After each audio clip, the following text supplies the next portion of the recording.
Salve galera! Hoje eu vou fazer um vídeo rápido a respeito das minhas configurações na BIOS para manter estável a 4.0 MHz um processador 1090T da AMD. Pretendo também colocar um benchmark com o 3D Mark 11 com as minhas placas de vídeo 7950 trabalhando uma só e as duas trabalhando juntas. E ao final eu pretendo colocar um videozinho diferente para o pessoal curtir aí do canal. Começando pela BIOS do meu computador para conseguir rodar o processador a 4.0, se não for exatamente igual a minha, as configurações da sua placa-mãe, é só questão de você ver as opções que eu estou mexendo e procurar as iguais ou similares na placa que vocês usam. Para começar, você precisa setar o overclock manualmente. Aqui, você vai ter que desbloquear a opção de overclock para você setar manualmente os padrões do processador para você aumentar a frequência dele. Aqui no CPU Ratio eu coloquei 20.0. O AMD Core Turbo Core você tem que desativar, que isso é aquele overclock dinâmico que a AMD tem para quando não são todos os núcleos do processador estão sendo utilizados, quando não são todos, ele automaticamente seta os núcleos que estão sendo utilizados por um clock maior. Então, como você está colocando uma frequência mais alta manualmente todos os núcleos, isso aqui é de suma importância ser desabilitado.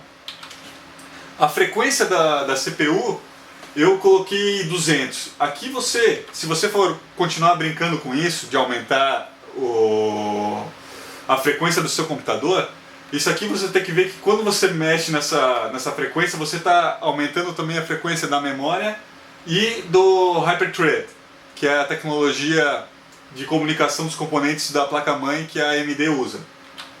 A frequência da PCI Express eu não mexi, deixei 100. Aqui é a frequência da minha memória. Eu não estou fazendo overclock na minha memória. A minha memória RAM, por padrão, ela aceita 1600 MHz. Então aqui eu consigo setar manualmente na minha placa-mãe qual que é a frequência da minha memória RAM.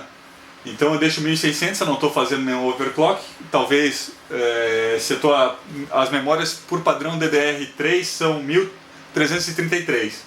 Talvez você possa tentar fazer um overclock acima do estabelecido pelo fabricante, ou se não você seta o normal e não força esse componente. Aqui esse CPU /NB Frequency está 2400. Aqui o Hyperthread, a frequência do Hyperthread, que por padrão é 2000. Eu fiz um overclock leve, coloquei 2200. Nesses dois, The Runtime e Drive Configuration, que é da memória RAM, eu não mexi. Aqui nessas opções aqui eu coloquei Full Phase, no PWM Phase Control, eu coloquei Full Phase. Aqui CPU voltagem, ou CP, isso aqui é para você mexer na alimentação da CPU manualmente, não deixar no automático. O resto eu deixei no automático. Aqui o Extreme Overclock eu também deixei habilitado.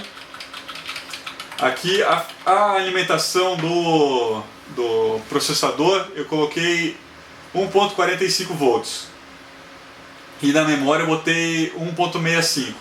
Na memória inclusive eu só setei para ficar travado. Isso aqui não é um overclock. Mas aqui no CPU eu aumentei um pouco a energia para estabilizar o overclock. Aqui você precisa mexer e colocar 1.45. Se você for tentar overclocks mais altos, você pode aumentar esse parâmetro. Ou se você estiver tendo algum problema de superaquecimento, talvez baixar esse parâmetro e tentar ver se continua estável. O que mais que é importante? Uma coisa muito importante para conseguir estabilidade no overclock é desabilitar essas duas opções, que é o Spread Spectrum. Isso aqui é um controle de interferência eletromagnética que tem nas placas-mãe, só que quando você está aumentando o clock do processador, isso aqui causa muita instabilidade quando você está mexendo em overclock. Então é bastante importante você desabilitar essas duas opções, que muito provavelmente quem está tendo problema de estabilidade com esse processador especificamente, que é um processador que aguenta razoavelmente bem overclock, muito provavelmente é por causa desses parâmetros aqui. Por fim, o que eu mexi na minha configuração é no CPU Configuration, no Advanced CPU Configuration. Aqui no CPU Core, primeiro no ASUS Core Unlocker eu habilitei e coloquei todos os 6 cores habilitados no ON. Ou seja, eu estou forçando para que todos os 6 núcleos do computador estejam sempre ativos. Então aqui foi um outro parâmetro que eu coloquei que talvez seja bom para forçar que todos os núcleos estejam funcionando, e todos no caso estão trabalhando a 4000 MHz, que é 4 GHz. Então, né? Daí é só salvar as opções.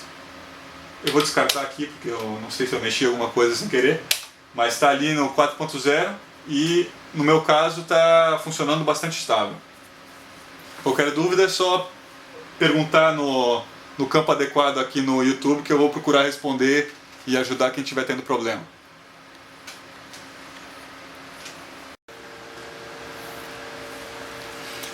Tá aí o score com uma placa de vídeo só, com o 3D Mark. Lembrando que eu baixei a versão gratuita, então o teste, o benchmark foi em 720p. Não foi possível eu fazer o benchmark em Full HD, mas acredito que já sirva de parâmetro para comparação, para ver se está vendo algum gargalo a respeito do processador com uma placa de vídeo ou 2 placas de vídeo. Agora vamos passar para o benchmark com as duas, trabalhando em conjunto. Ó, aqui está o score do 3D Mark com as 2 placas de vídeo funcionando. Repito, por eu ter a versão básica do 3D Mark, eu só consegui setar ele para fazer a análise em 1280 por 720. Eu não consegui setar aqui no Extreme para ele testar em Full HD porque eu estou só com a versão básica que eu baixei de graça. Mas depois de rodar todos os testes, está aqui. Ele deu o score de 11.136 e os scores individuais estão aqui para vocês verem. Aqui estão as 2 placas trabalhando juntas. Agora no final eu vou colocar um videozinho diferente, só para mostrar que não é só hardware de computador que me diverte.